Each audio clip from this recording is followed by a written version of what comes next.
The Ubisoft you know will not survive the year. That's quite literal, actually.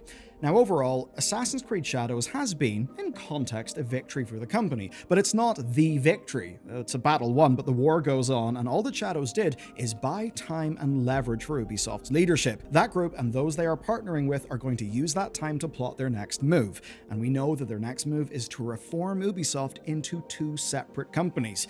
They're not expecting this to be easy, and they're not expecting it to be fast, but now that they've got Tencent backing them openly and protecting them from hostile investors, the Guillemot family have a plan to get Ubisoft back on track. Today, we are going to review that plan and perhaps more importantly, how high the cost of victory will be. Okay, and with all that said, I have a quick word. If this saves you half what saved me, it will be worth it. These are the new FineTrack range from returning sponsor UGREEN, who already power all of my tech, and these are mind-blowingly good. Most important, these are Apple Find My certified, so it works seamlessly with no app needed or any of that. But unlike AirTags, these are under £10 each. And that means that, well, I can protect myself without spending a small fortune in the things. And these actually use a replaceable battery that lasts 2 years, so that's twice the duration of an AirTag. They buzz at 80 decibels, which is 20 louder than AirTags, and, well, these aren't designed to upsell you accessories. They ship with a lanyard. You've got a little clip here so you can easily put them into or onto anything that you want. And then there's the slim wallet. This is 1.7 millimeters thin, which is honestly kind of wild. It's so thin that its rechargeable battery has actually got this special connector to charge by, but of course it actually lasts for an entire year, so you don't need to charge it that much anyway. I'll be clear, these are an unambiguous win on every front. They're what I now use personally. So quite simply, right? Would you like to never lose your wallet? Never lose your keys? And with app alerts, never forget them when you leave your home? As one example, want to pop these in your bag so your stuff's actually secure? These are so clutch. And with the price UGREEN's able to do them for, it's just a no-brainer. You can pick yours up today by following the link in this video description.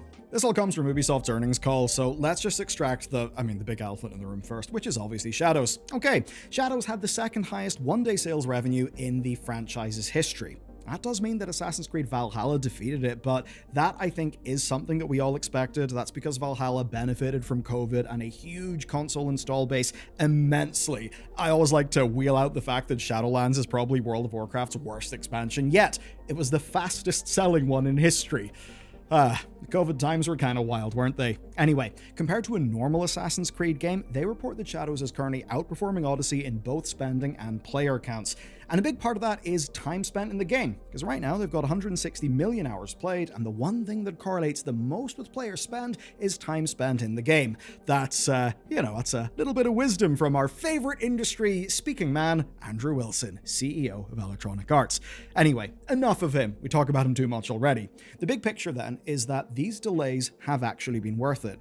And this is where I'll kind of break off and say that even if you hate Ubisoft, in a way this is good news, because they're being market proof of a delay paying off in terms of game quality and sales. That's a good thing. But it's not the end of today's story, because Shadows is not everything, and Ubisoft's big picture does look a little bit rough. Ubisoft took a loss for the year, and the odd thing is, it's either an 82 million euro loss or a 15 million euro loss, depending on a factor that we'll come back to later in the video. It's a bit weird, but anyway, in real terms, their sales were down 20.5%. Now, they still pulled in a rather cool 18,046 million euro. Fantastic. But here's the thing with that number. 70% of it was raised from games that did not come out this year, and 44% of this whole thing was in DLC for games as well. And there's two big reasons why there: X-Defiant and Outlaws. Neither one of those games did what they needed to. That means that the, money earned from new releases is way smaller than it otherwise would be. And because of that, everyone, Ubisoft included, knew that this would be a rough earnings, and we know that because they cut their own forecasts.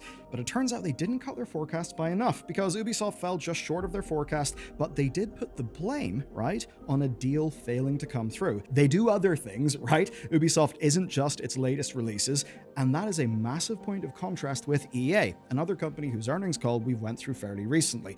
And the worrying thing with EA was basically, if our big, live service games go down, we're fucked. Now, with Ubisoft, it's a little bit weird and different. So, they've had 20 million people play Far Cry, 30 million for Assassin's Creed, and 30 million for Siege. and that's in this year. And that's the odd thing with Ubisoft. People do actually play their games, especially the back catalog, and that's why I brought up EA, because, well, if EA's new stuff fails, then EA's really screwed. Whereas with Ubisoft, they do just have a shitload of video games sitting in storefronts that can get sales. So that's at least one good thing for them. But okay, before I hit their plan to split the company, there's a few more things we should talk about that are interesting. First off, they are forecasting profit for next year, and with Shadows validating a longer dev cycle, they're expecting a strong 27 to 28. Now, this actually pairs with Insider Gaming's leaks, which suggests that Assassin's Creed is having a release schedule a little bit more spaced out, and that a new Far Cry won't be there until late 2026, which is of course beyond GTA 6. And there was an article recently, it was called Kill the CEO in Your Head, basically about like business talk kind of overtaking games discussion, and it's actually a really good article. There's really good points in it. This is one of those times where I actually think the business side is really quite good, because here, right, we've seen a company for business reasons delay a game for quality. We now see that more of their games are going to be spaced out. That's actually good, because look, if we want games that are not an endless fucking torrent of slop, then we actually do want games to be delayed for quality. There being market proof of that working is absolutely a good thing. But going back to the story, what about this year? Well, this year will have games, but it won't have profit. And to TLDR, there's Siege X's free-to-play expansion, there's a new Anno game, Siege and Division Mobile, and finally, the Prince of Persia remake. Yes, that thing actually exists. Now, Eve, the CEO, did tease other games, likely Assassin's Creed remakes in our opinion, and also more partnership deals, especially in China. And speaking of China, well, yeah, it's time. We should probably talk about Tencent. First, I've got to own a massive L. The comments in our previous Ubi video were correct. We really should have called the Tencent-backed new subsidiary Two-bisoft. So we have Ubisoft and Two-bisoft. Two different companies. Anyway, now I know that, and thanks to the conference call, we know a fair bit more about how this whole subsidiary thing is actually going to work. So, they have progressed through the first step with an independent expert concluding that the deal was fair to Ubisoft's shareholders. And that means they can finally get started. Now, the plan hasn't changed. To recap, Tencent get a 25% stake of this company, and the company gets a license to make Rainbow Six, Far Cry, and Assassin's Creed games. Now, overall, it's still controlled by Ubisoft's leadership, and it's going to be made up of the studios that own the development processes for those games. And the big picture goal hasn't changed here, right? So each of those franchises is intended to become an evergreen billion-dollar property, and partially this is going to be through more and more consistent releases for full games, as well as more live service effort. As an example, how Assassin's Creed still runs a hell of a lot of free DLC for years. Of course, we do have the other reports that the upcoming AC games are going to be more spread out. I definitely worry that after they do the big split, it'll just turn into a, squeeze every bit of juice out of that sucker than you can, sort of slop factory. That's a big worry. I think a pretty legit one. But anyway, to continue, the new information suggests that Ubisoft will start to benefit immediately from the closing of this deal. So as an example, over the last year, Ubisoft reduced their net debt by 100 million euro. That means they're currently in 800 million euro of debt. Now, with this deal, what they can do, right, is they can functionally use the investment from Tencent to zero that debt and then still have money left over. That's pretty good. I mean, interest payments, not a big fan of them.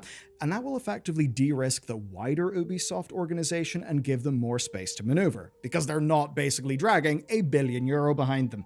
And more than that, we've also got confirmation that in addition to the revenues attributable to Ubisoft as a shareholder, they're also going to be paid a fixed royalty percentage for the use of their licenses. What that means in cold hard cash is that Ubisoft currently expects that to be €80 million per year, basically growing as net bookings increase. They'll also get compensation for code development, resources, and technology. Now, in theory, that's obviously all money that Ubisoft would have gotten anyway, but they're passing it from Ubisoft to Two-bisoft and from Two-bisoft to Ubisoft because, hey, nothing's real and it's all just fucking business chaos. But, whatever, that's the way the world works. Happy smile. And to very much continue that energy, the bit that matters is that's also coming without these developers or these studios as line items on their balance sheet. That's the pretty awesome thing for the new Ubisoft, because while Ubisoft will be the owner of Two-bisoft, and they will direct it, it doesn't look like it will be a direct part of the reorganized Ubisoft that is coming by year's end. It will be a financially autonomous thing. And that basically means that the leadership will likely be given leave to adjust the group's formation, just like how Ubisoft's leadership are restructuring themselves. Throughout all of this, I bet there's a question that's appeared in your head that's basically, if Two-bisoft happens, what happens to everybody else? I mean, if this new company has Assassin's Creed, Far Cry, and Rainbow Six, what the hell does everybody else do? And, well, that's actually paraphrasing not only what you and I are probably thinking, but also a genuine question on the investor call. Ubisoft say they've got plans for that group. And that means there will be some big hit games like The Crew, Anno, Ghost Recon, and The Division, and that they do have growth plans. They've even got plans for new intellectual property. But there's one number we haven't covered yet, and it's the spooky number that puts all of that in threat. And that number is €200 million. That is the cost reduction target that Ubisoft has set for fiscal year 2026. And for them, the good news is they actually achieved that ahead of schedule. It was, of course, costly in material terms, and it's why their profit is so variable depending on how you count layoff costs, right? But it also cost half a dozen studios and a headcount reduction of 12,030 this year, with 3,000 since 2022. And per reporting, Ubisoft only wants to replace 1 in 3 departing workers, and that might explain why they are framing their attrition as being at record low levels. Now that stuff's all happened, but what's now going to happen is an additional €100 million reduction in operating costs over the next 2 years. And, well, that's because that will present Ubisoft as disciplined, and that's from the mouth of the big man himself, Yves Guillemot. Now, this is undoubtedly going to mean layoffs and studio closures. That's what you got to do to shave off $100 million in costs, and these will likely, of course, come from the parts of Ubisoft that have not been carved off for this subsidiary. And it's also going to make it easier for them to make a profit, which ultimately, of course, is the goal. Okay, big picture, Ubisoft is a publicly traded company, and for all the tactics and shenanigans that the Guillemot family have pulled over the years to stay in control, and my god are those boys not good at shenanigans, that still is the case. AJ Investments, who are of course the people who, sort of did all of those big, very firebrand activist investor letters, they have actually not carried out their protest yet, at least at the time of writing, and their activist plans to scupper the Tencent deal may be, more about making a quick buck, but they do actually have a point. Ubisoft doesn't have to make its shareholders enough money right now. The hope is that if they can stay the course on delivering quality games and reducing their overheads, that they may start to properly deliver returns to their shareholders again. And more than having a point, they completely resonated with what average customers seem to have actually felt, or at least, the average of more engaged online people.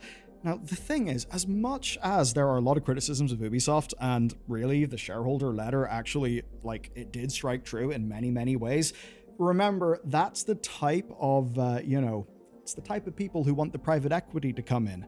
Thinking about, your Red Lobster imploding. That's just one example, but it's one that most people do know of. So even though they really wanted that, it probably would have been bad.